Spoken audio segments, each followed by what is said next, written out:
हाँ जी, तो बच्चों आज के इस लेक्चर में हम बात करने वाले हैं relationship between unit impulse and unit step function. तो रिलेशनशिप में हम ये चीज़ पढ़ेंगे बच्चों के किस तरह से अगर हमें यूनिट इंपल्स फंक्शन गिवन हो तो हम उसको यूनिट स्टेप में कन्वर्ट कर सकते हैं और किस तरह से हम यूनिट स्टेप को यूनिट इंपल्स फंक्शन में कन्वर्ट कर सकते हैं। तो आज का जो हमारा टॉपिक है वो बस इस चीज़ के बारे में कि यूनिट इंपल्स फंक्शन की मदद से हम कैसे यूनिट स्टेप फंक्शन तैयार कर सकते हैं, यानी कि कन्वर्जन इनकी कैसे कर सकते हैं। तो देखो बच्चों, ज़रा मेरी बात गौर से सुनना। ये आपको पता ही है, ये दोनों सिग्नल दो टाइप्स के होते हैं, एक कॉन्टिन्यूअस होता है, एक डिस्क्रीट होता है। दोनों दोनों जो सिग्नल है, यानी कि फंक्शन है, फंक्शन या सिग्नल एक ही बात है। तो लिहाजा हम मतलब कि इतने एक्यूरेटली इनके सिग्नल ड्रा नहीं कर सकते कि इसकी कॉन्टिन्यूअस वेव बने। इस वजह से हम क्या करेंगे जी, डिस्क्रीट सिग्नल बनाएंगे, यानी कि दो टाइप्स है ना, तो उसमें से हम डिस्क्रीट कन्वर्जन सीखेंगे। ठीक है, तो इंशाल्लाह मुझे उम्मीद है आपको समझ आएगी। तो चलिए हम स्टार्ट करते हैं। तो सबसे पहली बात हम क्या करने वाले हैं जी, यूनिट स्टेप फंक्शन तैयार करने वाले हैं यूनिट इंपल्स फंक्शन की मदद से। तो इतना तो बच्चों आप जानते हो। हम पता क्या करेंगे, हम टाइम को नहीं इस दफ़ा लेंगे क्योंकि हम कॉन्टिन्यूअस पे इस पे बात ही नहीं कर रहे, हम डिस्क्रीट के लिए बात कर रहे हैं। तो एन का फंक्शन इस्तेमाल होगा, यानी कि एन नाम। तो लिहाजा हमारे पास आ जाएगा बच्चों u of n is equal to, क्योंकि ये फार्मूला है, ये फार्मूला है आपके लिए। ठीक है, u ऑफ n मतलब के यूनिट स्टेप फंक्शन किसके लिए, n के लिए। तो देखते हैं, सिग्मा ये चीज़ मेंशन करती है कि मतलब लिमिट्स कहाँ तक हैं। इनटू इक्वेशन देख लो पहले। इक्वेशन से पहले मुझे वो भी ड्रा करना था यार, यहाँ पे क्या नाम है उसका, वो अब यहाँ पे मैं कैसे इसको ड्रा करूँ यार, इसको वैसे रेस कर देता हूँ, ये इस तरह से। इनटू आपके पास आ जाएगा n माइनस के, ये फार्मूला बच्चों। ठीक है, तो k की लिमिट हमने इसमें सेट करनी है। k की लिमिट हमारे पास होगी बच्चों, ज़रा गौर से देखिएगा, 0 से लेके इन्फिनिटी तक। ठीक है, 0 से इन्फिनिटी, तो ये फार्मूला है। अब देखें असल में होता क्या है। ये मुझे मैसेजेस आ रहे हैं अभी भी वीडियोस में, चलें बाद में उनके बारे में आपको जवाब दे दिया जाएगा बच्चे। तो लिहाजा हमने करना क्या है जी, ये देखें यूनिट स्टेप फंक्शन की आपको मिसाल तो याद होगी, मैंने दी थी। ये देखो, ये यूनिट स्टेप फंक्शन है, this is our unit step function. और ये unit step function discrete form में है, और ये ऊपर यूनिट इंपल्स फंक्शन है। तो देखें ज़रा बच्चों, ज़रा गौर से देखिएगा, यहाँ पे जब हमारे पास था इंटीग्रेशन ऑफ मतलब डेरिवेशन ऑफ n, तो वो हमारे पास आया था ये फॉर्म का यूनिट इंपल्स फंक्शन। तो यहाँ पे भी अगर ऐसा होता है, देखो k की वैल्यू है 0 से इन्फिनिटी, तो देखो हम पहले क्या करते हैं, k की जगह 0 पुट करते हैं, तो हमारे पास क्या आ जाएगा, हमारे पास आ जाएगा देखो u ऑफ n।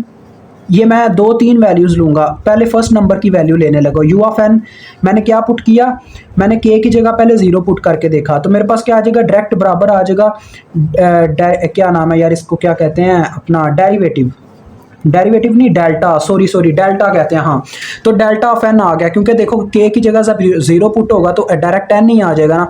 और दूसरी वैल्यू मैं बच्चों लूँगा, मैं इसकी जगह 1 पुट करूंगा, फिर 2 पुट करूंगा, चलो 2 तक करते हैं। तो देखो फिर क्या होगा, u of n is equal to मेरे पास आ जाएगा, जब k की वैल्यू यहाँ पे, जब k की वैल्यू क्या थी, 0 थी, तो ये वैल्यू आई, और यहाँ पे मेरे पास आ गया डेल्टा ऑफ n माइनस 1, जब k की वैल्यू 1 हुई। और तीसरी वैल्यू चेक कीजिएगा, तीसरी भी पुट करके देख लेते हैं, इसी तरह से सो ऑन चलता रहता है। मैं अभी आपको इसका मतलब समझाऊंगा। ये क्या है जी, ये फार्मूला है यूनिट इंपल्स फंक्शन का यूनिट स्टेप फंक्शन में कन्वर्जन का। ठीक है, तो ये क्या आ जाएगा, देखो जब k की वैल्यू 2 होगी तो हमारे पास आ जाएगा delta of n minus 2 when k is equal to 2। इसी तरह से सो ऑन ये चलता है। तो देखें बच्चों, अब मैं यहाँ पे ड्रा करता हूँ इसका वो ग्राफ।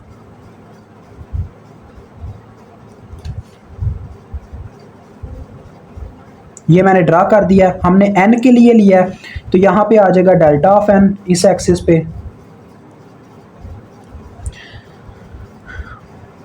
वैसे इसको डेल्टा ऑफ n तो नहीं, u ऑफ n कहेंगे। ठीक है, क्योंकि डेल्टा ऑफ n तो डेल्टा ऑफ n, चलो मैं अभी आपको एक मिसाल देता हूँ डेल्टा ऑफ n की। ये जो डेल्टा ऑफ n है बच्चों, ये हमारे पास क्या आएगा, ये 0 सेकंड पे हमारे पास वेव ड्रा होती है। तो ये मैंने यहाँ पे पहले ही इसका एरो लगा दिया, इसको सेंटर में होना चाहिए। तो आप इसको वैसी मिसाल बच्चों बन गई यार। ये देखो, ये यूनिट इम्पल्स फंक्शन का पहला, यानी कि हमारा डेल्टा ऑफ एन बराबर होगा इस सिग्नल के।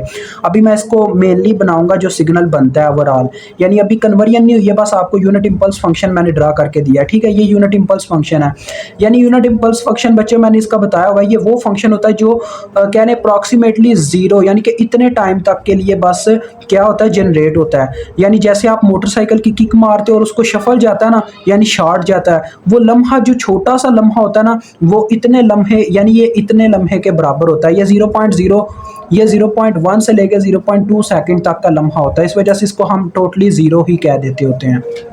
अभी हम नेक्स्ट इसको ड्रा करते हैं। अभी अजान हो ले। हाँ जी, तो बच्चों अजान हो चुकी है।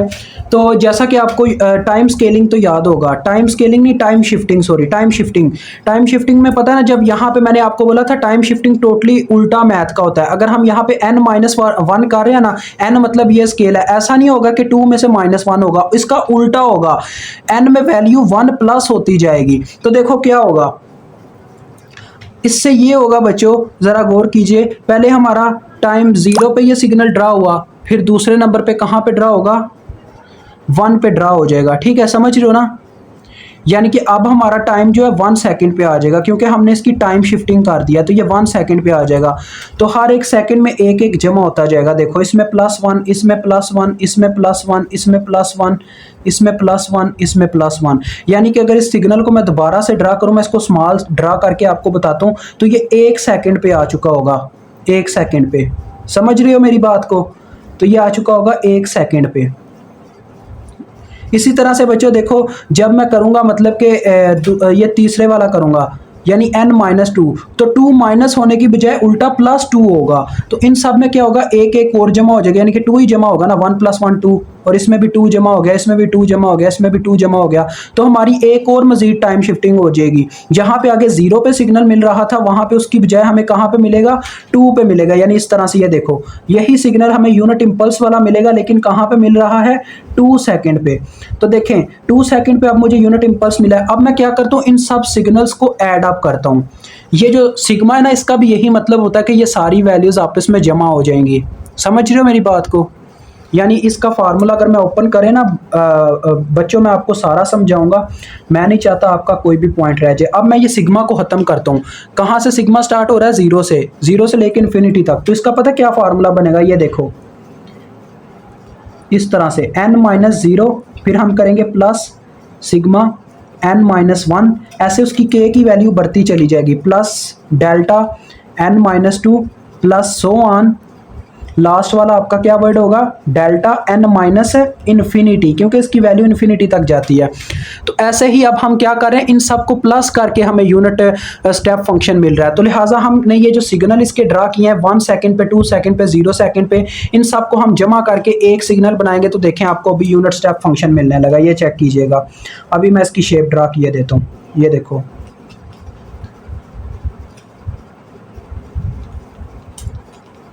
ये हमारा आ गया u ऑफ n, क्योंकि अब हम बात करने लगे हैं यूनिट स्टेप फंक्शन की। और ये हमारे पास क्या आ गया जी, n। तो यहाँ पे हम टाइम मेंशन किए देते हैं 1 2 3 4, और ये अपना क्या है जी, 0। तो देखो बच्चों, हुआ क्या है जी, अभी सीधी सी बात हुई है हमारी कि पहला हमारा फंक्शन, पहला हमारा जो ड्रा हो रहा था, मतलब कि जो ये क्या नाम है, डेल्टा ऑफ एन, वो कहाँ पे हो रहा था, 0 सेकंड पे। तो 0 सेकंड पे हमारा एरो ऑलरेडी ड्रा है। आप चाहो तो ऐसा एक लिमिट रख लो कि 1 कहाँ पे बनता है, और वहाँ पे एरो ड्रा कर दो इस तरह से, यानी यहाँ पे वैल्यू 1 है, क्योंकि यूनिट हमने ड्रा करना है यूनिट स्टेप फंक्शन, तो इसकी मैक्सिमम पीक वैल्यू 1 होगी, एम्पलीट्यूड। तो ये ड्रा हो गया 0 पे। हम सब वैल्यूज को जमा कर रहे हैं। अब मुझे डेल्टा n-1 इसमें जमा करना है, इस डायग्राम में। अब हमने इसको मैथमेटिकली तौर पर, इक्वेशनली तौर पर तो प्रेजेंट कर दिया। अब हम इसको किस तरह से प्रेजेंट कर रहे हैं, ग्राफिकली तौर पे। तो देखो बच्चों, 1 सेकंड वाली अब फिगर हम इसमें ऐड अप कर देंगे, यानी ये वाली इक्वेशन जो यहाँ पे प्लस हो रही है इसके अंदर, अब वो इस फिगर को जब यहाँ पे ड्रा करेंगे तो वो इसमें जमा हो जाएगी। तो आप यहाँ पे क्या करोगे, 1 सेकंड से ऐसे एरो खींच दोगे उस पीक वैल्यू तक, तो ये आपके पास दूसरा आ गया। इसी तरह से देखो, जब 2 सेकंड वाला इसमें जमा करेंगे तो उसका एरो ऐसे आ जाएगा, ऐसे ही सो ऑन ये चलता जाएगा। देखो 3 सेकंड पे भी आ जाएगा, और आगे आप इस तरह से सो ऑन लिख दो। तो ये आपका क्या बन गया बच्चों, एक यूनिट स्टेप फंक्शन। देखो इसकी वैल्यू ऐसे ही, अगर इसको मैं ऐसे मिलाता हूँ ना, सब एरोस की वैल्यूज़ को, तो ये ऐसे ही है, मैंने जैसे ट्रिगर ऑन किया और मेरी वैल्यू अब जो मतलब है वो कॉन्स्टेंटली 1 रह गई है, मतलब कि 1 चलती जा रही है जब तक ट्रिगर ऑन है। तो ये हमारा क्या हो गया जी, हमने यूनिट इम्पल्स फंक्शंस की मदद से यूनिट स्टेप फंक्शन बना लिया है। तो ये सिग्मा का मतलब होता है, ये देखो मैंने आपको इक्वेशन भी बना के दिखाई है। इंशाल्लाह मुझे उम्मीद है बच्चों आपको समझ आई होगी। अगर नहीं समझ आती तो आप मुझसे व्हाट्सएप पे रब्ता कर सकते हैं, कोई मसला नहीं है, ठीक है जी, आपके लिए सब कुछ हाजिर है। तो लिहाजा अब हम नेक्स्ट लेक्चर के अंदर पढ़ेंगे कि कैसे हम यूनिट स्टेप फंक्शन को, यानी इस फंक्शन को, ये जो फंक्शन है देखो इसमें अब कई मतलब वैल्यूज़, हर पॉइंट पे वैल्यू मिल रही है, इसको हम दोबारा से यूनिट इम्पल्स फंक्शन में कैसे कन्वर्ट कर सकते हैं हम, उसका भी एक छोटा सा फार्मूला बस। तो ये देखो ये इतनी ज़्यादा वैल्यूज़ मिल रही हैं, तो इंशाल्लाह आपको उसमें समझा दूंगा। अभी आप मुझे इजाज़त दो, अल्लाह हाफिज़।